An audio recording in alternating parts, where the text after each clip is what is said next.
இறை வார்த்தையில் இணைவோம். நம் ஆன்மீகத்தை பலப்படுத்துவோம்.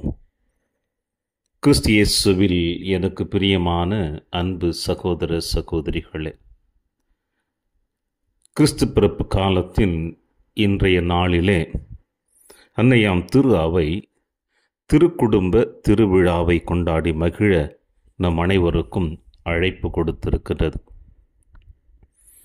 இந்த மண்ணுலகில் எந்த குடும்பங்களும் வாழ்ந்து காட்ட முடியாத ஒரு மாபெரும் இறைவனுக்குரிய வாழ்வு வாழ்ந்து காட்டியவர்கள்தான் சூசை, அன்னை மரியாள்.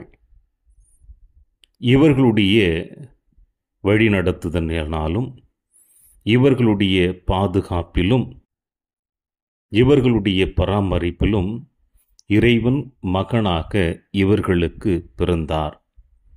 ஆக சூசை, மரியாள், ஆண்டவர் இயேசு கிறிஸ்து, இந்த மூன்று நபர்களும் இந்த மண்ணுலகில் வாழ்ந்த வாழ்க்கை இந்த உலகம் முடிகின்ற வரையில் இவர்களுக்கு ஈடு இணை இல்லாத வாழ்வு வாழ்ந்ததினால்தான் அன்னையாம் திரு அவை இவர்களை திருக்குடும்பம் என்று நமக்கு முன்மாதிரிகை உள்ள குடும்பமாக வைத்து இவர்களுடைய பாத சுவடுகளை பின்பற்றி வாழ அழைப்பு கொடுக்கிறது.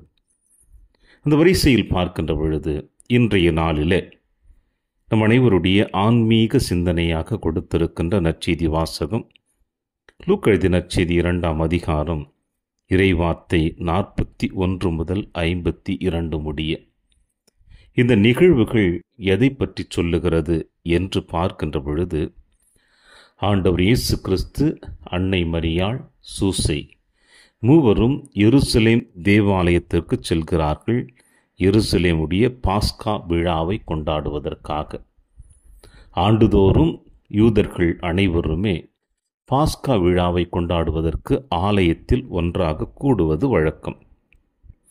ஆக குறிப்பாக இந்த 12 வயதில் நம் ஆண்டவர் இயேசு கிறிஸ்து இந்த எருசலேமில் இருக்கின்ற பாஸ்கா விழாவிற்கு சென்றிருந்த பொழுது, விழாவை முடித்த பிறகு தாயும் தந்தையும் மகனும் வழக்கம் போல ஒன்றாக இல்லம் திரும்புவது போல பயணம் ஆரம்பித்திருக்கலாம்.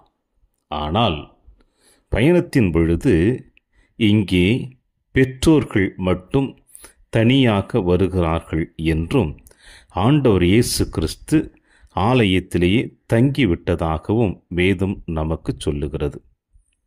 என்னவென்றால், விழா முடிந்ததும் அவர்கள் திரும்பிய பொழுது சிறுவன் இயேசு எருசலேமில் தங்கிவிட்டார். இது அவருடைய பெற்றோருக்கு தெரியாது. பயணிகள் கூட்டத்தில் அவர் இருப்பார் என்று எண்ணினர். ஒரு நாள் பயணம் முடிந்த பின்பு உறவினரிடையேயும் அறிமுகமானவர்களிடையும் அவரை தேடினர். காணாததால் எருசலேமுக்கு சென்றார்கள் என்று வேதம் சொல்லுகிறது. அடிக்கடி நான் மறையுறையில் சொல்லுகின்ற செய்தி இதுதான்.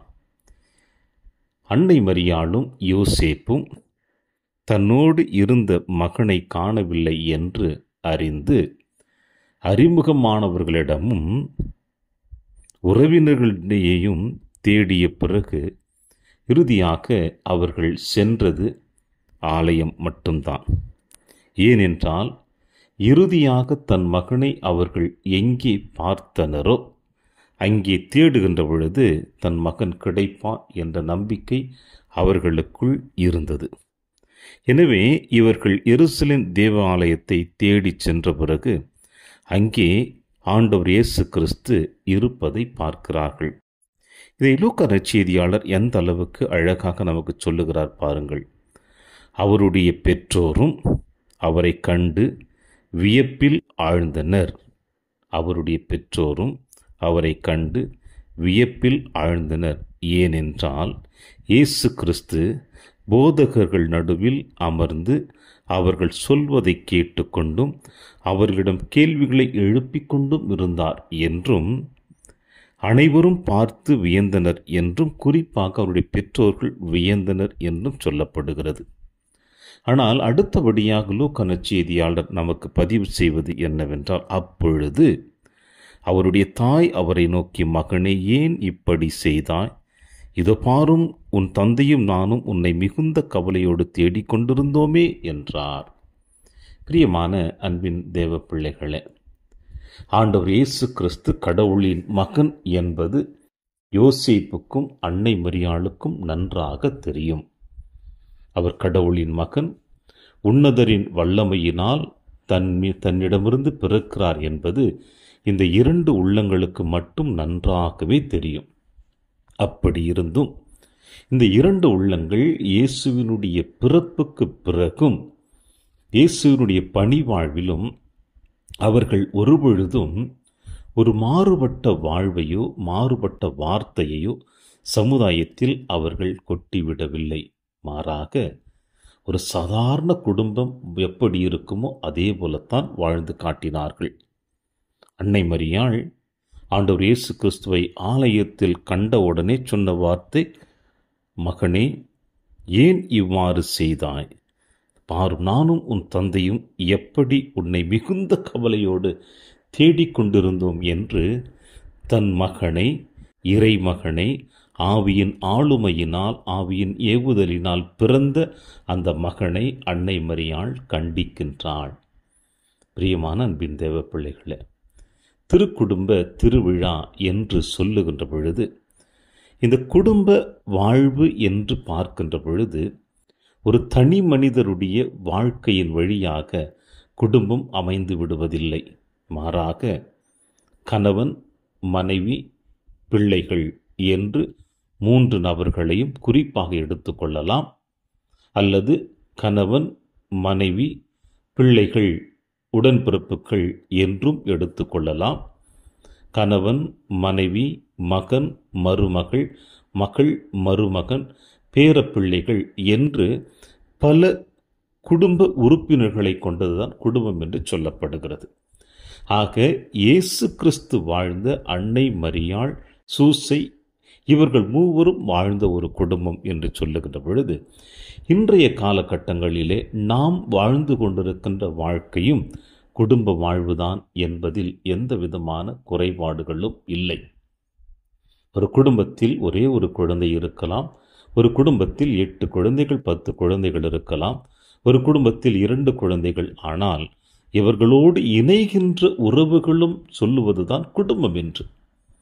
ஆக இப்படி அனைவரும் இணைந்து வாழக்கூடிய இந்த குடும்பத்தில் எப்படி அனைவரும் இருக்க வேண்டும் என்பதை இன்று அன்னை மரியாளும் ஆண்டவர் இயேசு கிறிஸ்துவும் சூசையும் நமக்கு தெளிவாக சொல்லி முடிக்கிறார்கள். என்னவென்றால், வேதம் நமக்கு சொல்லுவது, சூசை, அன்னை மரியாள் இவர்கள் இருவருக்கு மத்தியிலே ஏற்பட்ட ஒரு சிறு சலசலப்பு, மனவேதனை, கஷ்டம், இவை அனைத்தும் இந்த ஒரே ஒரு நிகழ்வில் வழியாகத்தான். மற்ற நேரங்களில் இவர்களுக்குள்ளாக எந்த விதமான சலசலப்பும் வேதனைகளும் ஏற்படவில்லை. எனவே இப்படிப்பட்ட சலசலப்புகளுக்கும் வேதனைகளுக்கும் ஒரே ஒரு தீர்வு அவர்கள் கண்டது.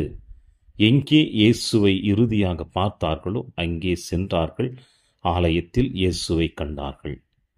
குடும்பத்தில் வாழ்ந்து கொண்டிருக்க நம்முடைய வாழ்விலே இப்படி பல சூழ்நிலைகளை நாமும் சந்திக்கக்கூடும். ஆனால் எப்படிப்பட்ட சூழ்நிலைகளை சந்தித்தாலும் இன்று நம் ஆண்டவர் இயேசு கிறிஸ்து, அன்னை மரியாள், சூசை சொல்லுகின்ற வார்த்தை, நான் உங்களோடு இருக்கிறேன் என்பதை நீங்கள் மறந்து விடாதீர்கள்.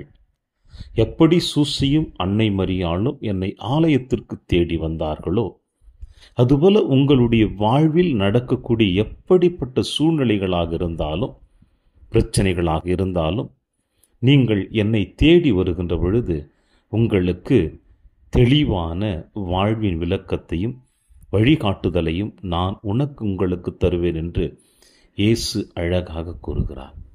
பிரியமான அன்பின் தேவ பிள்ளைகளே, ஞாயிற்றுக்கிழமை என்றாலே கடன் திருநாள் என்று சொல்லப்படுகிறது. கடன் திருநாள் என்று சொல்லப்படுகின்ற பொழுது அன்றைய நாள் ஒரு நாளாவது நாம் அனைவருமே ஆலயத்திற்கு சென்று திருப்பலியில் கலந்து கொண்டு இறைவார்த்தையை நாம் உள்வாங்கி நற்கருணையை நம் இதயத்தில் ஏற்று நாம் ஒவ்வொரு நாளும் இந்த ஆன்மீக சிந்தனைகளோடு நம் பயணத்தை தொடருகின்ற பொழுது நம் குடும்பத்திலே எந்த விதமான சலசலப்பும் மனவேதனையும் இருக்காது என்பதைத்தான் இதோ நம் ஆண்டவர் இயேசு கிறிஸ்து அன்னை மரியாள் சூசை சொல்லுகிறார்கள். ஆண்டிற்கொரு முறை எருசலேம் தேவாலயத்திற்கு பாஸ்கா விழா கொண்டாடச் சென்ற இவர்கள் குடும்பத்தில் இதோ ஒரே ஒரு முறை இந்த குழப்பம் ஏற்பட்டது போல நம்முடைய குடும்பத்திலும் பல நேரங்களில் குழப்பங்கள் ஏற்படலாம். இவர்கள் எந்த அளவிற்கு இறைவனை நம்பி இயேசுவை தேடிச் சென்றார்களோ அதுபோல நாமும் பல பிரச்சனைகளுக்கு மத்தியில் இறைவனை தேடிச் செல்லுகின்ற பொழுது அன்னை மரியாளும் சூசையும் எப்படி ஆண்டவர் இயேசு கிறிஸ்துவை ஆலயத்தில் கண்டு வியப்படைந்தார்களோ அதுபோல நம்முடைய வாழ்விலும் நிச்சயமாக பிரச்சனைகளிலிருந்து நாமும் விடுதலை பெற்று வியப்புடன் ஆண்டவரோடு பயணிக்க முடியும் என்ற செய்திதான் இன்று நமக்கு கொடுக்கப்படுகிறது. எனவே இப்படிப்பட்ட செய்திகளை ஏற்றவர்களாக தொடருவோம். இந்த நாளிலே இறையாசிர் என்றும் உங்களோடு